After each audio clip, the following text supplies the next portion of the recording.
What do CC and BCC actually stand for? Narrator, if you're curious to learn more email secrets, hit subscribe and let us know your thoughts in the comments below. Anyone who spends a fair amount of time sending and receiving emails is no doubt familiar with the initialisms CC and BCC.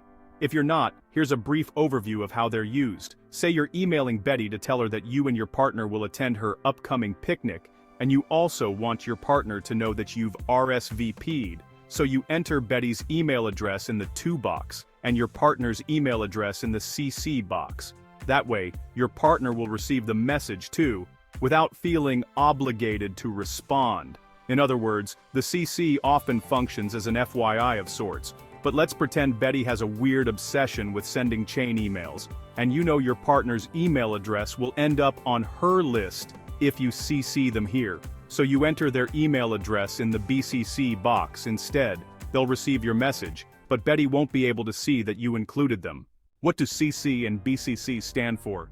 If you've heard your coworkers talk about copying each other on emails, you can probably guess what one of the C's in CC stands for. The full phrase is carbon copy, and it actually predated the arrival of email by decades. At least as far back as the late 19th century, people would insert special carbon paper between sheets of regular paper in their typewriters, allowing them to duplicate a document without typing it multiple times. Eventually, it became common practice to list the recipients of copies next to CC, so everyone would know who else had read it. According to the Oxford English Dictionary, the first known reference to the abbreviation is from a 1936 secretarial handbook, so it was probably in play sometime before then.